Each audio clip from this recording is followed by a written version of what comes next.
Hello, everyone, and welcome to this time of Bible study. Special welcome to the members of First Baptist Church of Baldwin Park, to our sister churches, Filipino Community Church and Iglesia Remanente. Welcome also to family and friends from wherever you are. I'm so happy that you have taken time out of your schedule today to worship with me and to study God's Word with me. For the last couple of weeks, we've been looking at the life of Abraham and the promises that God made to him that through Abraham's descendants, a new nation would be built. A promise made at a time when Abraham didn't even have one single descendant. Of course, God kept his promise. Abraham's son Isaac was born, and the rest of the book of Genesis, and really the rest of the Old Testament in a sense, is a telling of the story of the descendants of Abraham. Today I want to talk to you about one of those descendants in particular, Joseph. Joseph was Abraham's great-grandson. He was the 11th son of Abraham's grandson, Jacob. And Joseph is one of the most important characters in the Old Testament, and his story is one of the most significant stories in all of the Bible. Now, I'm trying to decide what text I was going to read to you today as a jumping off point for the story of Joseph. It occurred to me his story is just too vast to pick one text and give you a sense of his life.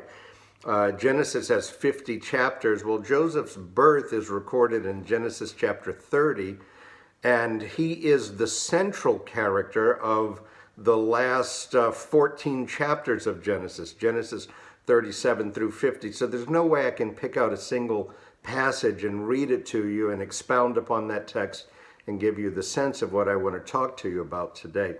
So I'm going to tell you the story of the life of Joseph instead.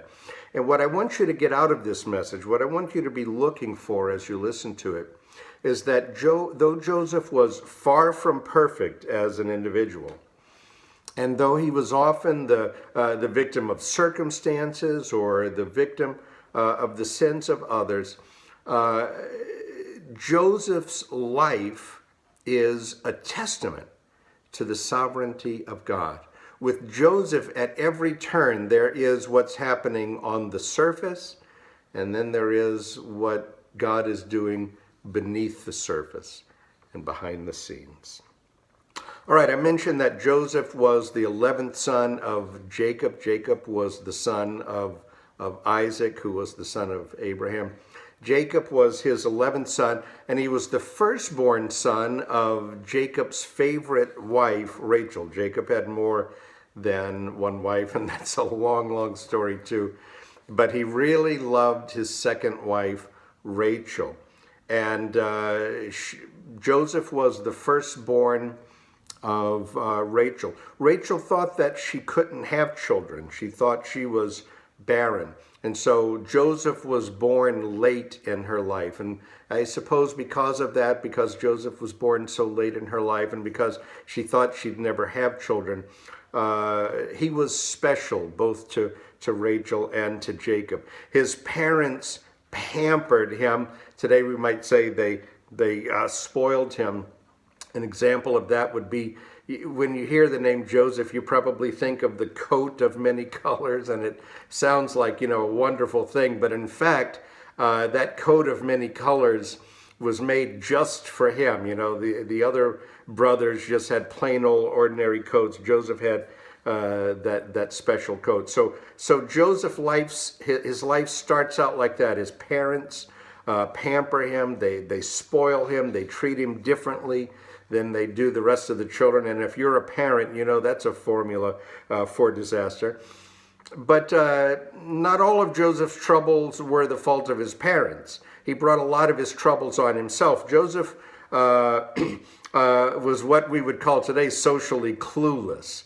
He would go out to where his brothers were out working in the field, and he'd show up with his fancy coat of many colors, sort of like going out to the work fields in a tuxedo, while his brothers were out there working in denim overalls.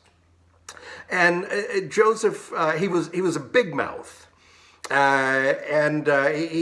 never learned the lesson of being quiet. He never learned the lesson that there are some things that are better left unsaid. You don't have to say everything that pops into your head. An example would be, he wears his coat of many colors out to the fields where his brothers are working, and he tells them that he had a dream. They're out there gathering sheaves of wheat, and he tells them, I had a dream last night. And in the dream that I had, all of the sheaves that you guys gathered bowed down before my sheaf. And he tells them that the meaning of this dream is that they are going to at some point bow down before him, that he will rule over them, even though he's the younger brother. And then he tells them another time about a dream that he had where the sun and the moon and the stars all bowed down before him. And in that dream, mom and dad were the sun and the moon, and the brothers were the stars. So Joseph didn't have good sense. He brought a lot of his trouble on himself, and in many ways he was his own worst enemy. But he was also the victim of a series of unfortunate events and the sinful actions of others. And as you can imagine, it all started with his brothers. By the time Joseph was 17 years old, his own brothers hated him so much they decided to kill him.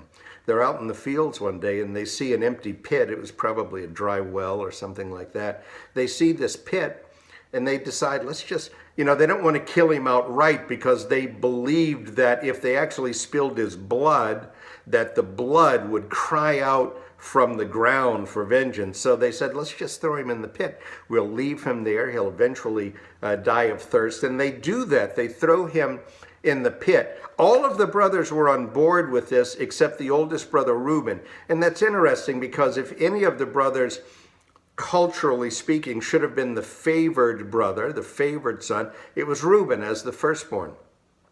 But he wasn't. He was usurped, in a sense, by Joseph. And yet it's Reuben who at least has some sense, some decency, and says, no, we can't do this. We can't be the ones who kill our own flesh and blood. And just about that time, here comes a caravan of Ishmaelite slave traders. They're on their way to Egypt, and they say, hey, instead of killing him, let's get some money for him. Let's sell him to these slave traders. They'll take him to Egypt and sell him as a slave. What do we care about that? We'll get some money for him and we'll be rid of him. And so that's what they do. They sell him to the Ishmaelite slave traders. Now, eventually the caravan, it makes its way to Egypt. And when the Ishmaelite slave traders get there, they do just as the brothers anticipated. They sell him to an Egyptian man by the name of Potiphar. Now, Potiphar wasn't just any ordinary man.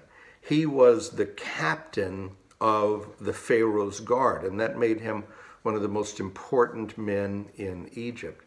And Potiphar puts Joseph to work. Joseph excels at the job that Potiphar gives him, and in time he becomes a trusted, important man in the Pharaoh's court, because you remember that was Potiphar's area of responsibility. And we're already seeing the hand of God at work beneath the surface and behind the scenes, getting Joseph to where he wants him. And so Joseph prospers in his job, and he earns Potiphar's favor.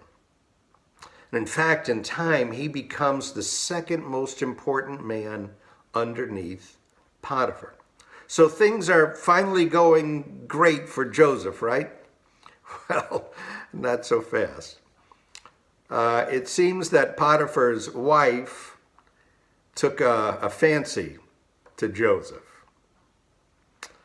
And, I guess we'd call her the original desperate housewife. She tries on several occasions to seduce Joseph. And he wants nothing to do with it. And one day she actually, when the two of them were alone in a room, she actually grabs him by his garment, and Joseph flees. He runs away so fast that he literally comes out of his garment, and she's left there. It's kind of a comical scene. She's left there holding the garment in her hands. Now it seems that once again Joseph has escaped and everything's okay, but again, not so fast. Potiphar's wife makes an accusation against Joseph. She says that Joseph actually came on to her. And when her husband hears about it, we would expect under those circumstances, here's the second most powerful man in Egypt, and Joseph is just a slave, even though he's a trusted one. We would expect him to have Joseph executed immediately. But he doesn't, because God didn't want Joseph dead yet. Instead, he puts him in prison. Now, it seems like, things are just going from bad to worse for Joseph. Here he is in prison. This is certainly going to be the end of the line for him. And we wonder, where is God in all of this? How is it that so many horrible things happen to Joseph? But what we're seeing beneath the surface and behind the scenes is that God is moving Joseph ever closer to his destiny, one step at a time. Now, while he's in prison, Joseph meets two men who also at one time had been in the court of the Pharaoh, the Pharaoh's butler and the Pharaoh's baker. It seems there had been a plot to kill the Pharaoh, probably to poison him. And the butler and the baker were the chief suspects, I guess, while they were trying to decide what exactly had taken place in this plot. So the butler and the baker are in prison with Joseph. Now, these two men had had troubling dreams. And Joseph knew a thing or two about dreams. So he interprets their dreams for them. The dream that the baker had was not good news for him, and he is ultimately executed. But Joseph interprets the dream of the butler and tells him that he will be released from prison and will go back into the Pharaoh's court and be in the good graces of the Pharaoh. And Joseph asks only one thing of the butler. He says, when you go back and when you are working again on a daily basis, face to face with the Pharaoh, tell him that I'm in here. Tell him that I am here unjustly. I have done nothing wrong and I don't deserve to be in here. So remember me to the Pharaoh. And the butler promises that he will do that. But when he gets out, and sure enough, it happens, just like Joseph predicted, the butler is released. He goes back to work for the Pharaoh, and he forgets the promise that he made to Joseph. Or maybe he remembered it and just decided not to do anything about it. But he doesn't keep the promise, that much is for certain. And so for 2 more years, this innocent man languishes in prison, seemingly forgotten by everyone. And at that point, when you stop and look at the story of Joseph, the question you ask is, where is God in all of this? How is God letting all of these horrible things happen to this good man and not do anything about it? But the writer of Genesis lets us in on a secret. And the secret is that all of this time, God has been moving Joseph one step at a time closer to the place he wants Joseph to be. God has been at work invisibly in the life of Joseph, only Joseph didn't know it yet. And this is one of the great messages from the life of Joseph. And that is that even when we don't see it, even when things turn out in ways that we neither planned for, nor anticipated, nor wanted, God is at work beneath the surface and behind the scenes. Now, any of you who used to watch that TV show Star Trek, there was a scene, one of the vivid images from that for me was that Captain Kirk and Mr. Spock used to play multi-dimensional chess. You remember that? There'd be not just one chessboard, but one here and one up here. And they were playing on vertical planes and horizontal planes, multiple planes the chess game was going on. Now, that was fiction, but God can do that for real. God is always at work, not just on the surface, but beneath the surface. Consider what happens to Joseph. 2 years after the butler is released from prison and goes back into the employ of the Pharaoh announces that he has had troubling dreams and that no one in his court has been able to interpret. Not the wizards, the soothsayers, the seers. Nobody knows what these 2 dreams mean. And all of a sudden the butler remembers that he knew a guy in prison who evidently has the gift of interpreting dreams, because he told the butler exactly what would happen to him, and it did, and he told the baker exactly what would happen to him, and it did. And so the butler tells the Pharaoh, there's a guy in your prison who has a gift for interpreting dreams. And so the Pharaoh sends for him, and Joseph is brought before the Pharaoh. Now, Joseph tells him right at the beginning, he said, I can't see the future, only God can. This ability to interpret dreams is just a gift that God has given me. Well, Pharaoh doesn't care about any of that. He wants to know what his dreams mean. And so he tells Joseph these 2 dreams that he has had. And Joseph said, well, I can tell you exactly what they mean. One of your dreams means that there is going to be 7 years of abundance here in Egypt, with enough food for everyone to eat. But that's going to be followed by 7 years of famine. And so Joseph tells the Pharaoh, you need to appoint a capable man to oversee the food stores of Egypt, to store up an abundance of crops during the time of plenty, because you're going to need it during the time of famine. And the Pharaoh says, well, you sound like the guy for the job. And so he appoints Joseph to be the head of the food stores of Egypt. And things turn out exactly as Joseph predicted. 7 years of abundance. And during that time, each year, Joseph is laying aside food for the future, knowing that it's going to be needed one day. And then sure enough, it happens, 7 years of famine. But the people in Egypt are okay because of Joseph's wisdom and his capacity in storing away that food, his gift for doing that. Now, the famine was widespread. It wasn't just in Egypt. It was widespread throughout that area, including in Canaan, where Joseph's brothers and father are living. And so in time, the famine brings Joseph's brothers to Egypt. They don't know, as far as they know, Joseph's long dead. They don't know that Joseph is now the second most important man in Egypt, because that's what Joseph had become as he rose to power and prominence underneath the Pharaoh. They've heard there's food in Egypt, and so they go to Egypt in search of food. And here is Joseph's chance for revenge.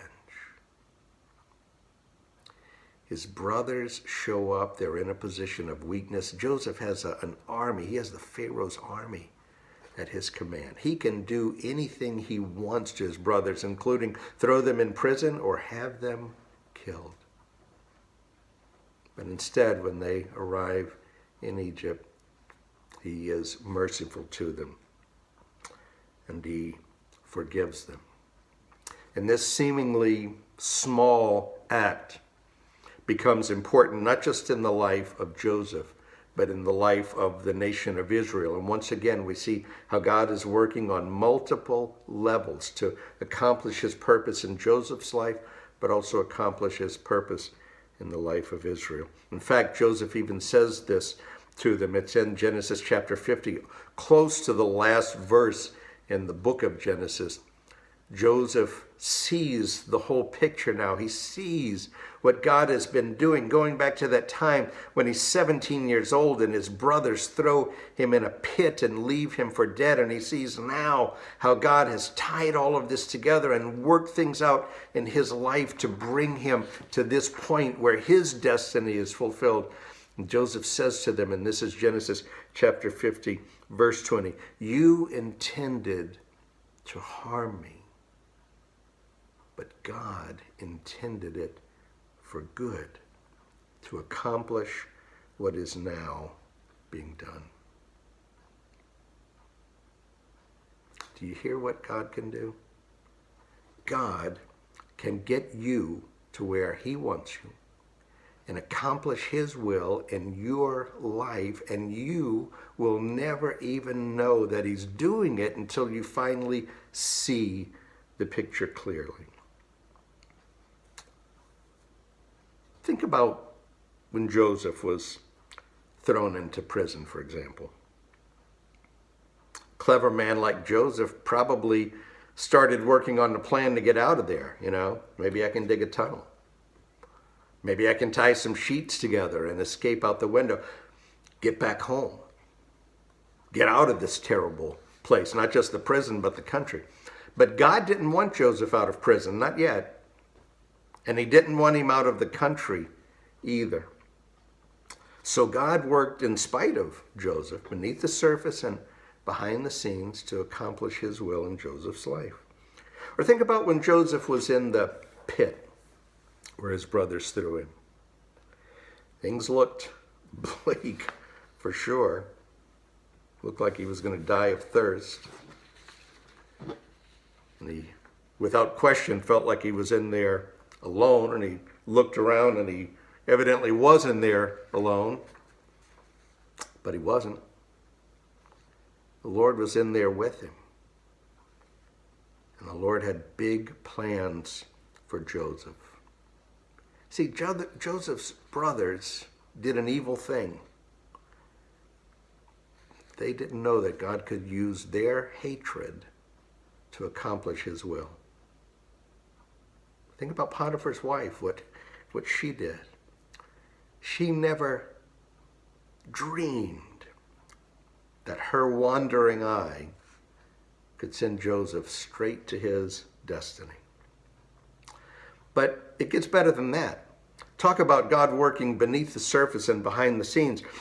Joseph didn't know it yet when he was down there in that pit at the age of 17. But one of his as yet unborn descendants was a man named Moses, a baby named Moses. Moses wouldn't be born for another 400 years, but unless Joseph got out of that pit, Moses couldn't get the children of Israel out of Egypt. So in a sense, Moses was down there in that pit with him. Or take that caravan of Ishmaelite slave traders who purchased Joseph. They didn't know that hidden in Joseph's DNA was a man named Joshua. He wouldn't be born for over 400 years. But yet, centuries later, after the death of Moses, Joshua would lead the children of Israel into the promised land. In a sense, he was down there in the pit with Joseph as well. Or take that jailer who turned the key and locked Joseph into prison. He didn't know that in the genes of the man he locked into a prison cell was a future king named David, whose lineage would produce the Messiah of Israel and the Savior of the world. The jailer never knew that in his hands he held the keys that unlocked God's redemptive plan for the world. We never know what God is doing beneath the surface and behind the scenes. But I do know this. God never stops working in our lives, even when we don't see it. And I'm not just talking about Joseph today. I'm not just trying to give you a history lesson about something that happened almost 4,000 years ago. This is about you.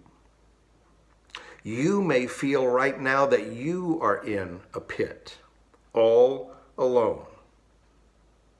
What I want you to hear today and to believe today is that though you don't yet see it, God is at work all around you, using people and circumstances, both wanted and unwanted, working in incredible, mysterious ways to accomplish His will in your life. And you will never even know that He's doing it until you see it. Today, right now, God is at work in your life, and I want you to trust that. Even if you don't see it, I want you to believe that. Even if you don't feel it, just as God did with Joseph, God is actively at work in your life. So when you find yourself in a pit, just remember, you are not in there alone. God is at work in your life today, beneath the surface and behind the scenes. I'm so glad that you took time out to study God's Word with me today. I hope that this message has been a blessing and an encouragement to you. I look forward to being with you again next Sunday. Until then, may God bless and keep you.